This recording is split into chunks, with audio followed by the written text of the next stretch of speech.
Alongside the many things that makes the Devil May Cry game experience so special and unique, one in particular is definitely the enemy AI. Hey, rise and shine YouTube, my name is Tsele and welcome to this Devil May Cry 5 video where I will break down and discuss all the enemy types that we've seen so far from the various gameplays and trailers. If you enjoyed the video, don't forget to drop a like and a comment to let me know what you think. So with that being said, let's jump right into it.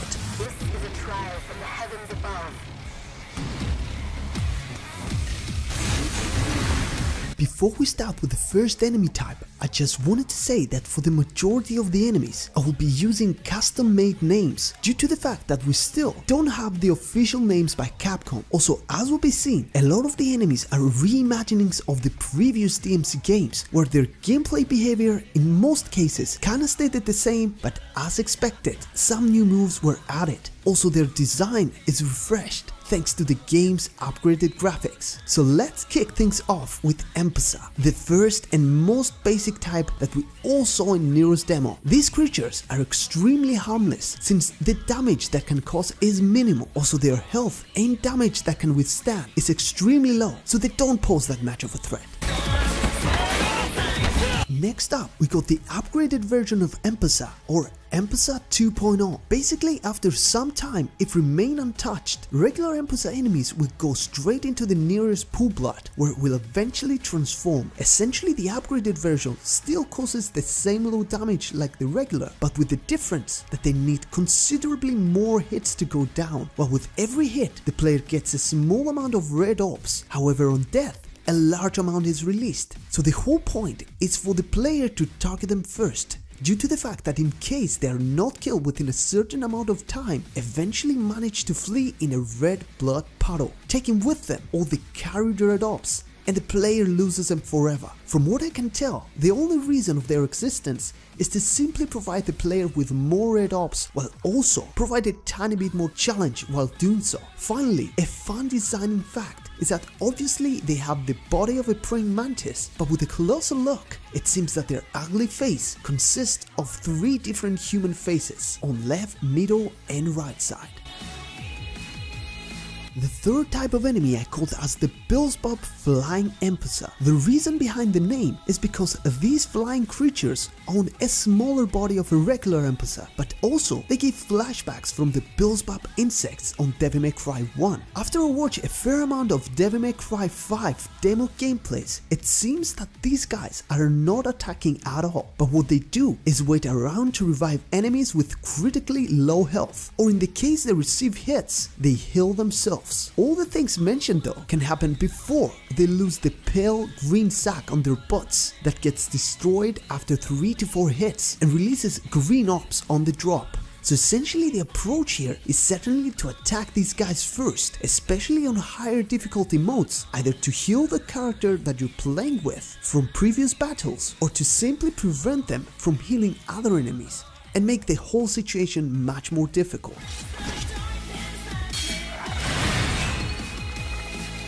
Number 4. The Spiky Tentacle. Seen in all of our hero gameplays, surrounding the buildings inside the maps. These tentacles equipped with huge spikes and their power source most likely coming from the tree may seem extremely intimidating when coming out of the ground, but regardless, their damaging potential is pretty much non-existent, with the exception that they have one and only opportunity to hurt the player, and that is when standing still. So essentially, no certain approach is necessary since they can go down with only 2 hits and release a few red orbs, while sometimes also green ones for some health back. Enemy type number 5 is called keine, first seen on Nero's gameplay demo. Basically, this creature is named after Cain from the Bible, the first of the 2 Adam and Eve sons. Gameplay wise is deadlier, far stronger and more ferocious than the Mpesa type mentioned at the very beginning, with slightly faster movement and a charge before attacking. Moreover, has bigger reach, more health and finally a stance with armor that is necessary to break first in order for keine to receive damage when it's on the stance. The 6th place on the list holds an enemy known as Hell Juteca, named after Judas or Iudas if I use the Cypriot Greek accent that has origins from the Bible once again. Juteka was first seen on Dante's 15-minute gameplay demo and functions as the leader of keine type enemies. As can be seen from the video, this enemy has bigger reach, therefore can attack from very far back, and in case a hit lands, it takes away almost 2 full bars of health. Additionally, Juteka, similarly with keine, has the armor stance that breaks an attack from the player, also possesses a teleport ability that makes it quite difficult to catch, especially with long range attacks, either with Coyote or Ebony and Ivory. So probably here the best battle approach is to go for Juteka first instead of the lesser enemies by using close range attacks with Rebellion, Balrog and Cavalier, while equip the Trickster ability in order to be quicker in dodging, avoid surprise attacks from behind and deal the most damage possible, always provided that we play as Dante. For number 7, the enemy's name is not known for sure, and I'm saying this simply because there are 2 possible options. Firstly is Hell Ptolomea, or secondly Hell Antenora. I will add a bit more context to explain the situation at the end of this section, so bear with me for a second. Essentially, these green guys are holding and using as their main weapons 2 huge as butcher knives, capable of causing a good amount of damage. What makes them even more intimidating, except the hideous look, is also the fact that they're charging fast and swing the knives with unpredictable timing that can deal damage in 1 hit, equivalent of 1.5 health bar. Moreover, similar with the previous 2 Hell enemy types, they also have the armor stance.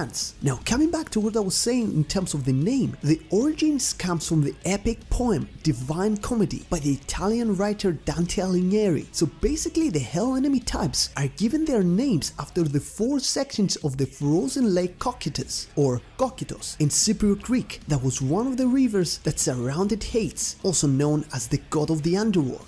Thus, we have keine, Antenora, Ptolomea and finally Juteka. Having this in mind, so far we only know 2 of the enemies, keine and Juteka, so the green twin-bladed enemies must be either Antenora or Ptolomea, and we're missing 1 more enemy type that probably we'll see in a future trailer or at the game's release.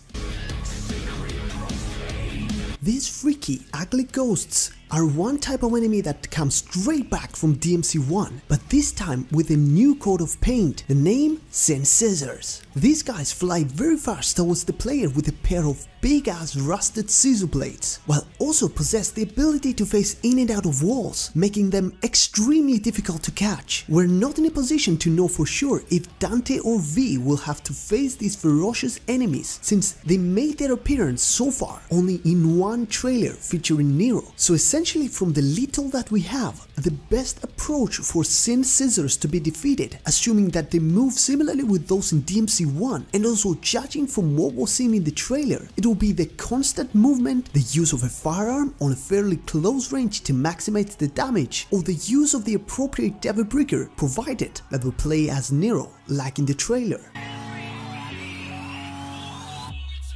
In number 9, I called these guys Raptor Frosts, since they have the overall look, but also Nero, when uses the Buster Devilbreaker and grabs them, he uses the same throw animation just like he did on Frosts in DMC 4. Basically, from all Raptor type enemies that exist in the game, these are the weakest, with the least amount of health, and even though they look extremely bulky and intimidating on first sight and charge fast, they can be very easily manipulated after stand with just few hits. In overall context, not that big of a deal. Moving on to number 10, we see the evolution of the Raptor Frosts. I'm talking specifically about the creature that Dante was trying to clean shave his face with on the reveal trailer. Essentially, these dudes are extremely fast, agile and considerably more capable in dealing huge amount of damage with the spikes that they carry on their back, provided that will manage to enter a special rolling animation that can be slowed down and eventually stopped with long range attacks. A tip in defeating them is for the player to reduce their damage potential by breaking the spikes with enough damage and finish them off fairly quickly afterwards with any desired method without problems. The third enemy from the Raptor family is a Redskin Raptor. This creature appeared for the first time on the Game Awards trailer, going up against Nero. Very few details are known about this raptor, but based on what was seen from the few seconds on the trailer, this guy, once Nero will use the Bastard Devil Breaker to grab him, will instantly perform a telegraphed but extremely fast attack that automatically is dodged from Nero. So I can only imagine that the rest of the non-animated attacks will be incredibly swift and very high damaging. Therefore, this tells us for sure that these will be the most challenging and dangerous raptors from the family. Enemy number 12 is the Black Bat. Essentially the name talks by itself, therefore as expected, this enemy flies around and shoots projectiles such as balls of fire. Judging from the gameplay videos, these bats don't seem to be fast, and before they shoot a fireball they take some time to charge, so between the start of the charge and until they're ready to shoot are completely exposed and vulnerable. Now in case they'll manage to shoot, there is enough reaction time for the fireball to be parried back. After Nero will use the Gerbera Devil Breaker. Finally, an extra note is that the Black Bats will be a common enemy that all of our three heroes will have to face. Number 13 is the evolution of the Black Bat. I am talking about the Red Fire Bat that probably is a reimagining of the Flam Bat from DMC 2. For the time being, these flying creatures are Dante exclusive, so as appeared on the 15-minute gameplay, these guys are angrier when attacking, bigger in size, faster in movement, smarter in behavior, and overall extremely hot. And no, that is not a metaphor. So always based on the gameplay, just like the Black Bats, they have a charge up state, but Fire Bats, when fully charged, change their color into full red and give significantly less time for the player to react when on discharge. Additionally, besides shooting many fireballs in different directions simultaneously, they also have another state in which their stomach changes into purple color and spit fire for a couple of seconds. Last but not least, Fire Bats are also very dangerous when it's their time to die, since after a certain number of hits, they enter a self-destructive mode by increasing their size and by changing their color into orange-red that causes incredible damage when a player is caught inside the blast. Number 14 on the list makes Nilo Angelo Soldier. These soldiers seem that borrowed their appearance from Nilo Angelo due to the twisted horns on the head, but their behavior and the way they overall move from the Bianco Angelo, the lesser enemy from the Angelo family in Devil May Cry 4, with a bit of analysis with the reference Dante's gameplay video where they first appeared. Angelo soldiers move and attack into groups, marching slowly towards the player with their shields always in front of them while waiting for an opening to strike. Also, as seen and based on the fact that they have lots of commons with Biancos, the best approach for their demise is to destroy their shield first, leaving them exposed and completely unprotected to all sorts of long range and close combat attacks, or even by catching them from behind.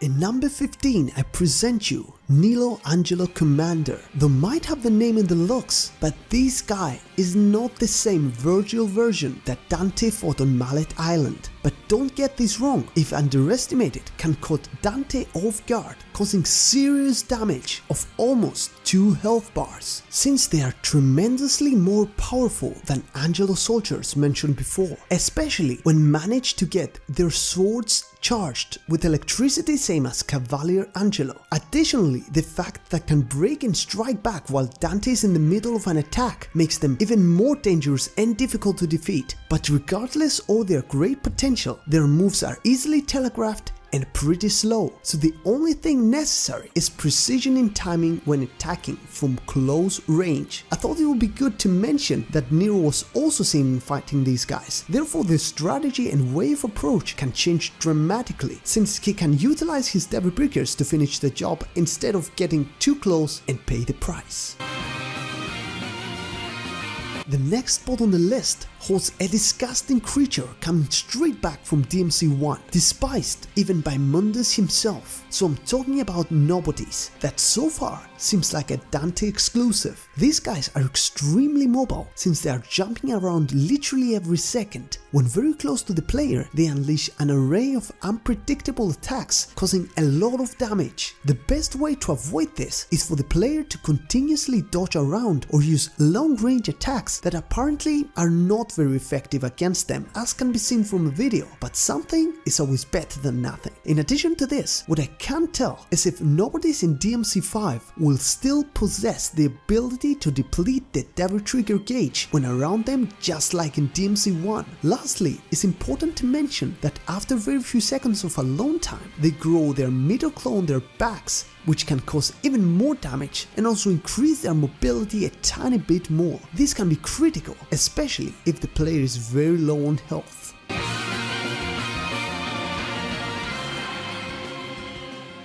Last spot on the list holds the Goatling, another enemy coming back from DMC 2, first seen on the Game Awards trailer. Although the scene was very brief and we can't see anything besides Nero using the Buster Arm to break its brains out, I strongly believe that this enemy instead of a Goatling is actually a Blood Goat. Where I support it, you might ask? Well, although all enemies from the goat family can fly and are strong fighters, blood goats are having a crimson color instead of the green on a regular goatling, and also can be distinguished by their preference to fight while airborne. Also, another hint is the use of magic, which is easily recognized by the magic circle they create in front of them. All the details mentioned before can be seen on the 5 seconds that the whole scene lasts on the video, so I feel pretty confident on what I said before. We came a long way, and if you're still here, let me know by writing down Devil May Cry is back. So before I end this long video, I thought I would also very quickly show the boss type enemies, known and some unknown, that we'll see in the game. So we have obviously Urizen, the Goliath, Cavalier Angelo, this huge, stronger and bigger version of the tentacle Spike, this incredibly enlarged chicken, what appears to be as the biggest and deadliest Mpesa, this female form-like statue with wings, this crazy big creature that looks like a Thunderjaw from Horizon Zero Dawn, and finally this thing that I cannot even understand what it actually is. So there you have it, guys. These, I believe, are all the enemy types and bosses that appeared so far. Let me know if I missed any down in the comment section, since this video was very long and it took so much time to gather all the necessary information to make it. Also, let me know what other enemies from previous installments you wish to see in DMC 5. That being said, leave a like if you enjoy and stay tuned to the channel for plenty more DMC 5 and other gaming content. So really hope that everyone's gonna have an amazing day or night, whatever you're going to do, and I'll see you all in the next video. Bye bye!